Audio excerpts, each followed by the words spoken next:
Hi, everyone that has arrived, and welcome to today's webinar, Spread the Word, Not the Chemicals, how to talk about PFAS and the movement. We're super happy to have all of you here today, and the reason that we organized this webinar for all of you PFAS movement members is because many of you struggle to communicate around PFAS. Some of you are communicating great around PFAS and the PFAS movement. Some of you are not communicating at all, and some of you would like to communicate, but you struggle to know how. So the aim for today is to offer some help and advice on how you can communicate around PFAS.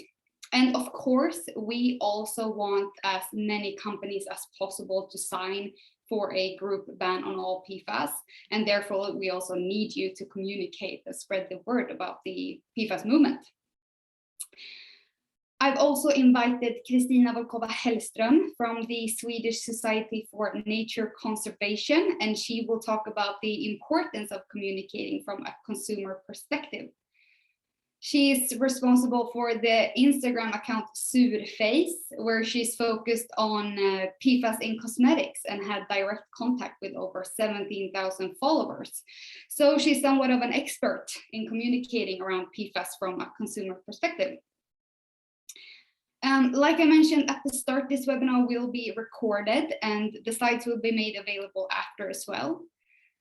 We can change slide and take a look at the agenda for today. All right, so we have 30 minutes here today, and first I'll give an overview of PFAS, a short introduction, some legislation, and then a bit more details.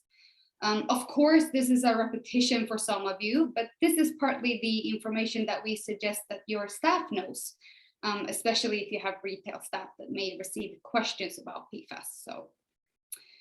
And after this, Kristina will talk about the importance of communicating from a consumer perspective. And then we will go through the starter kit that we've made for you, containing resources and examples of how you can communicate your membership in the movement and encourage other companies to join. And you should all have received this in October's newsletter. We will finish off with a Q&A. So if you have any questions during the webinar, please type them in the Q&A and we will discuss them at the end. Questions that's written in the chat are unfortunately not saved. So please type your questions in the Q&A box. You're also very welcome to send us an email afterwards if you prefer that. Okay, next slide, please. All right, so a short introduction to PFAS. PFAS stands for pair and polyfluoroalkyl substances, and it's a group of approximately 5,000 chemicals. Now, there's various estimations, but we base this on the number that the World Health Organization provides. And these chemicals are persistent, mobile, and bioaccumulative and toxic. And in the EU, 2 out of these 5,000 substances are banned, and they're called PFOA and PFOS. And as you all know and support by being a member of this movement, we are working towards a group ban on these chemicals. Next slide, please. All right, legislation and policy. In October 2020, the European Commission published this Chemicals Strategy for Sustainability. And this is part of the EU's zero pollution ambition, which is a key commitment of the European Green Deal. And this chemicals strategy proposes a group ban on all PFAS unless their use is essential. And a decision on this is expected to be taken in 2024. Now, what's regarded as essential use is heavily debated, and it's not yet decided either by the Commission. And the criteria for this essential use should be defined by 2022 by the Commission. And we are also involved in these discussions, and we've written our standpoint, which you can read more about later on our website. But simply put, if the product or process itself is not essential for the overall functioning of society, we at Chemsec do not consider it an essential use. So we also encourage all of you companies to engage in these discussions. And if you have not done so already, prepare for the outcome if your products are not considered essential use and you are using PFAS. Next slide, please. Okay, if we go into a bit more details, just so we can get a bit of more of an understanding of the usage of PFAS, and we look at PFAS from a business perspective. It's a great group of chemicals. First of all, they're perfectly legal to use, except for two then. PFAS also offers many functions, many uses, and many benefits. They're favored for their durability and well-functioning properties. And these properties are non-stick, water repellents, and anti-grease. And they can be used in many different kinds of products, like cosmetics, food packaging, frying pans, outdoor gear, you name it. Next slide, please. If we instead look at it from a sustainability viewpoint, there are many known adverse environmental and health effects of PFAS.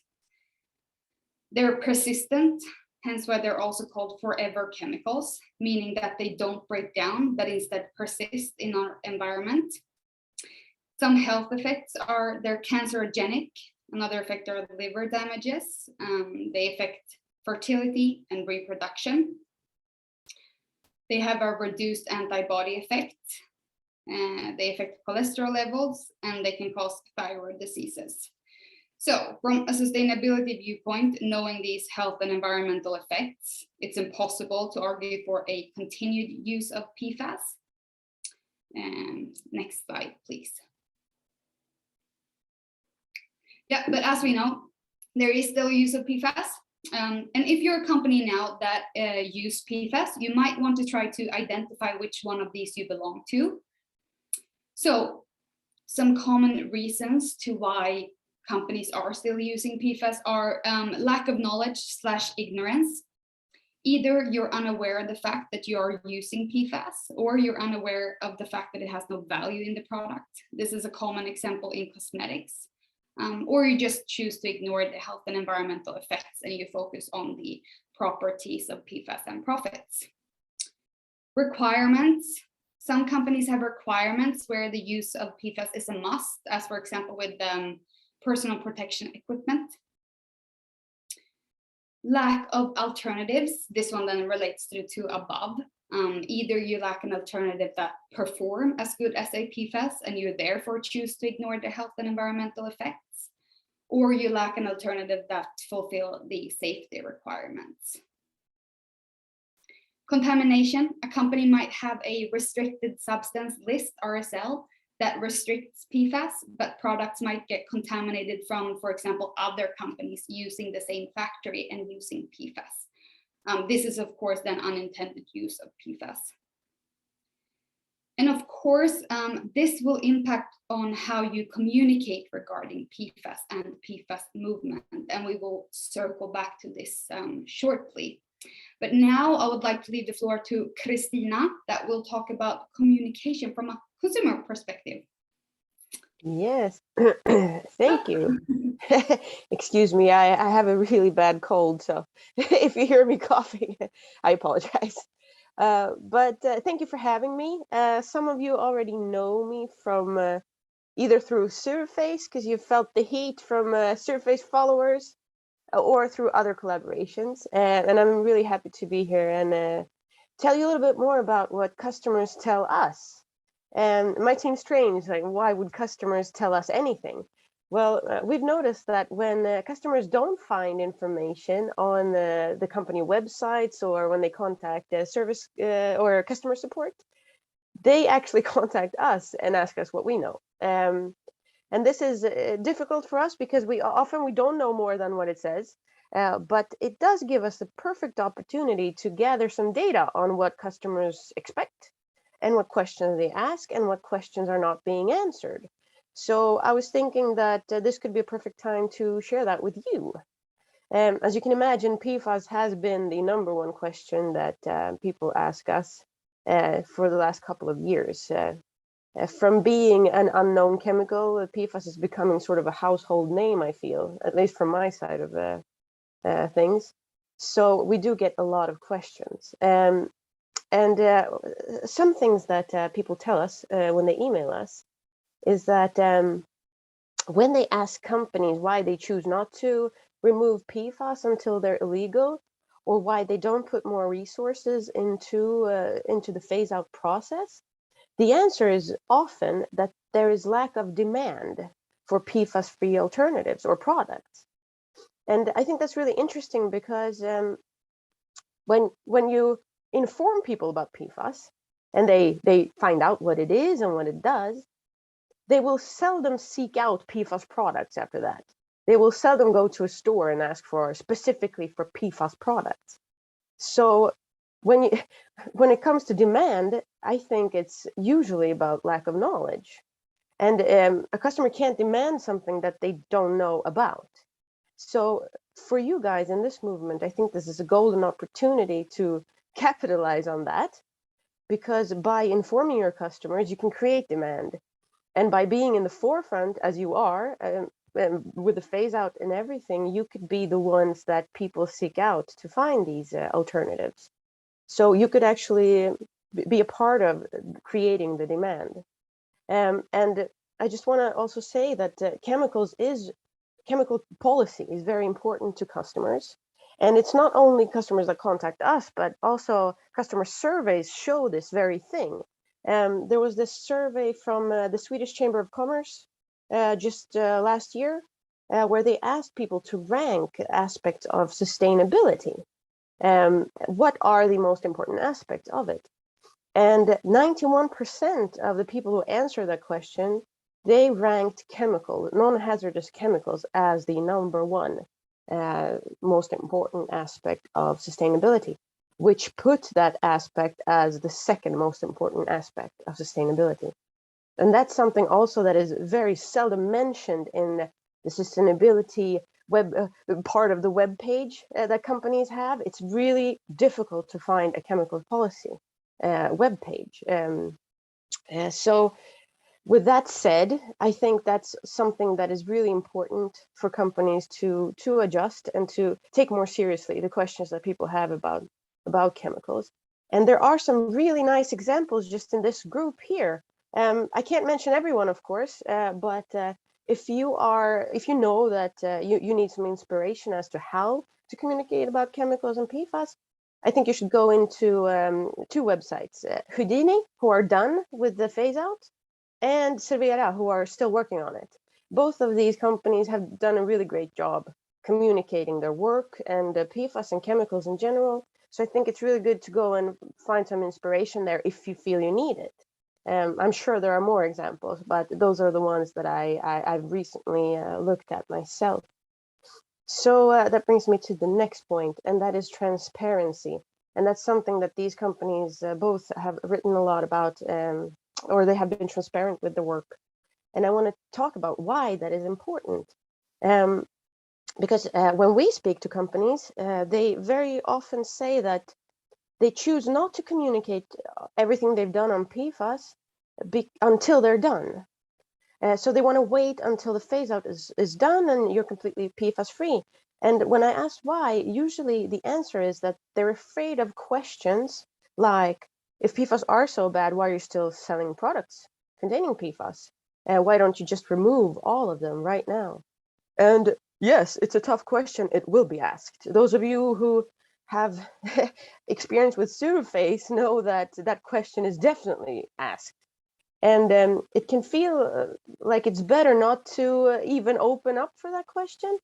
But the thing is that if you don't say anything about what you're doing when it comes to PFAS, people will assume that you're doing nothing. So when customers contact us and say they can't find anything on the web page about PFAS or any goals, and nothing about what year you expect to be done, or if you're even started a phase out, customers do assume that you do nothing. So we have questions from people where they say, I see the sign where it says no to PFAS, but I don't see a plan. What's the sign? What does the sign mean? Should we trust it? So a message to take home here, I think, is that it's really important both for the credibility of the movement and also for you as companies to be as open and transparent as possible. Because even if you're being asked difficult questions, the fact that you answer them and answer them honestly will give you respect, and people respect that, and it builds trust. Even if they don't like the answer, it still builds trust in the company. And when you're done, you'll be celebrated. So I think a take-home message here is just don't be afraid of the difficult questions, and don't be afraid if customers get a little upset, or people who ask questions get a little upset. You don't always like the answers you get, but honesty is the best policy, even here. Nobody's perfect, so just be honest when it comes to your work. That's the take-home message there. I would also like to talk a little bit about the value of educating staff, because a lot of people that contact us say that they've been to a store, asked about PFAS-free products, and the personnel there, the salesperson, either doesn't know what PFAS is or doesn't know which products in the store are PFAS-free, even if it does say on the website that that the phase out has begun and that you have PFAS-free products. So that's one thing, and people who don't get those answers will walk away. So it's really good to educate your staff, and also to tell them to give the customers information about how to take care of the products that they buy that are PFAS free, because usually they get advice that only applies to old products, PFAS products, like don't wash your clothes, do not tumble dry them, because then it will destroy the DVR. So or wash, don't, the frying pan should be washed with detergent, stuff like that.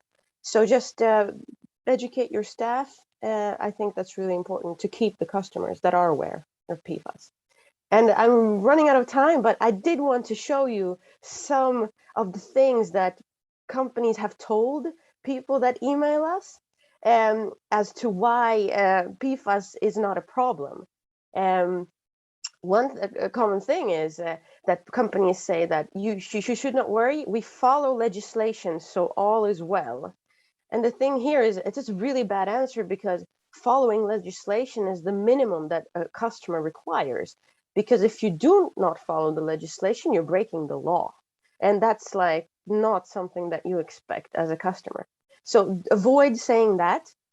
Also, people that are aware of PFAS and know what PFAS are, they need to know that the information you write is correct. So if you say that things like all PFAS are polymers, or Teflon is not a PFAS, or whatever it could be, people that know PFAS know that it's wrong, and they will not trust you or anything you say about PFAS. So when you do write about PFAS, make sure to double check it with a chemist, something, so that you know that it's correct, the information you give about these compounds. Also, avoid the term PFOA-free. It is not a sign of a safe product. Many companies still use that to ensure customers that it's all good and we don't use dangerous PFAS. But many customers are aware that PFOA-free means it's been replaced with something, and you don't want to say what it is. And it's a sign that it is made of PFAS, and that there's something else in there. So just don't say PFOA free. If something is PFAS free, say PFAS free, but do not use the term PFOA free. And also, no PFASs are environmentally friendly. And I know that some of the retailers in this group still get that information from companies that provide you with products. Especially in the cosmetics case, there are some cosmetics companies that claim that they use environmentally friendly PFAS. So I just that's just something to take home, that there is no such thing. And do not buy that, and do not say that to customers. So that's, I'm sorry, I took 10 minutes instead of 8, Josephine. That's all, so good. That's all good. Thank you so much. It's so good information. It's very valuable. I appreciate it really much. And if you have any questions to Christina, we have time for a Q&A at the end. So next slide, please. If we return to what I mentioned earlier regarding why US companies might use PFAS, I asked you to think about which category described your company best. And I mentioned that this will impact on how you communicate. So I'll just mention some pointers as to how you may communicate and add on to what Christina said, depending on if you're using PFAS and if so, why. So if you're not selling products containing PFAS, it's very straightforward. You can really utilize our tools that we will go through shortly. And as a front runner, you should be loud. Uplift, what a great job you're doing, staying ahead of legislation, protecting your customers and the environment. And you also have a great chance of raising awareness. So communicate loud and proud regarding PFAS and the PFAS movement. If you're a company that's selling products containing PFAS due to safety requirements, you have to communicate your standpoint. You don't wish to use PFAS, but at this point you have to due to safety requirements. So communicate that you're doing what you can, actively searching for safer alternatives than given that you are. And for example, being a member of this movement and therefore you support a group ban on PFAS and encourage the chemical industry to develop safer alternatives. You can also publicly encourage your customers to revise their risk analysis to examine if PFAS really is needed. Excuse me. If you're a company that's selling products both with and without PFAS, usually the internal brand doesn't contain PFAS, but the external one do. And in this case, you may communicate that you are protecting your customers and the environment because you've removed a hazardous but not illegal substance. If you're a company selling products with PFAS, you will have to return to the fact that it's legal. We will not give you any greenwashing tips here. However, if you head on over to Hugin Bosom Fisher, they might be able to provide great help. Jokes aside, this is something that we created a while back as a way to make fun of the chemical industry. And if you're interested and haven't seen this and you want to have a good laugh, then you need to check this out later. But of course, we won't give you any tips on how you can make your company look good while selling PFAS. Without any good reason. Next slide, please. Okay, so we've created what we call a starter kit containing resources and examples of how you can communicate around PFAS, your membership and the PFAS movement, and encourage other companies to join. The starter kit includes a PR template, which is a 4-page document containing ready-made examples of what you can write in your sustainability reports, on your website, or on your social medias. It also includes quotes from us and quotes aimed from companies that new members can announce or can use when they announce that they've joined. So if you struggle to know what to write about PFAS, this is your go-to document. The starter kit also includes this No to PFAS badge that you can see on this slide.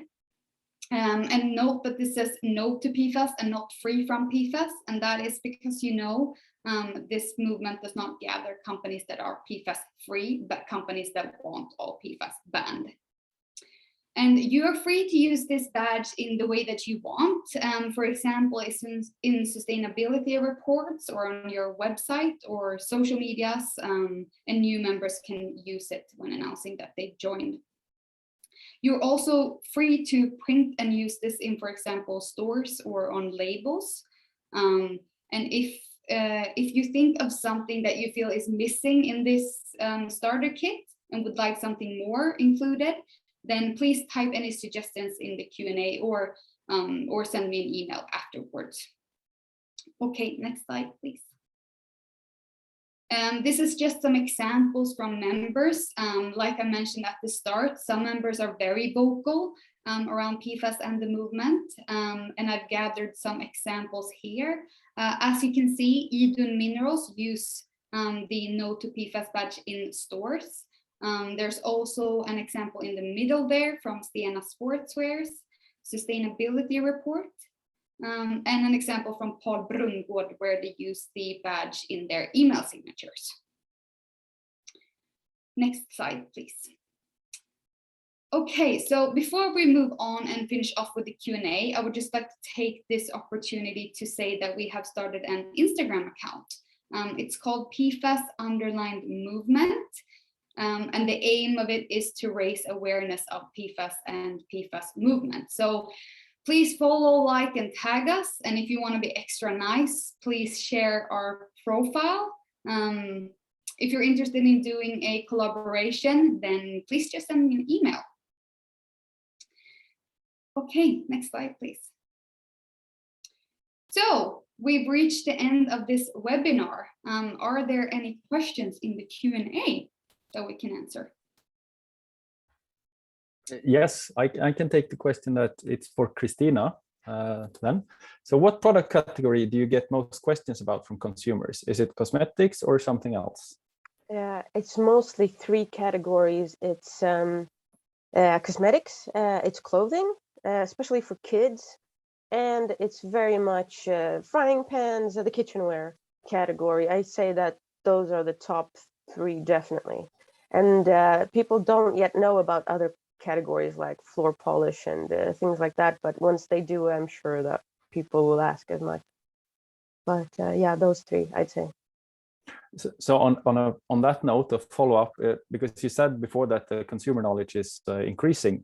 Is that something you see a lot, or because for me it's still a very complicated matter, the PFAS? But you think that the consumer knowledge is getting better and they see more categories? Yeah, for sure. Mostly, if you just look at if you do analysis of how much PFAS has been talked about in the media, you can see a huge rise since 2015. And it's just been more and more about PFAS in the later years. And we've noticed that in the amount of questions that come into us, and also the amount of followers that follow our specific Pseudophase platform, that is just, we only talk about PFAS there. So it's becoming a word that people do know. And I think it's mostly due to all the media coverage. And I'm not sure that's going to end, because it's all of this is surfacing about the water issue with the PFAS in the water. And I think we're just beginning to see the rise in knowledge about PFAS. So it's good to be prepared. So we also have a question regarding what kind of consumers ask these questions. Do you know anything about age or gender or? Yeah, for sure. Millennials, of course, are the biggest group, especially those who have had their first child. Both men and women are very interested in these chemical issues in general. But we also see in the recent years a rise in younger people, even younger, because they're so aware of sustainability. It's something different to them. It's something they expect. So we do. That's those two groups, I'd say, are the primary groups that ask us questions about PFAS. Thank you. I think we're running out of time, Josephine, so maybe if you want to wrap up. Yeah. We have one more question, if we have time.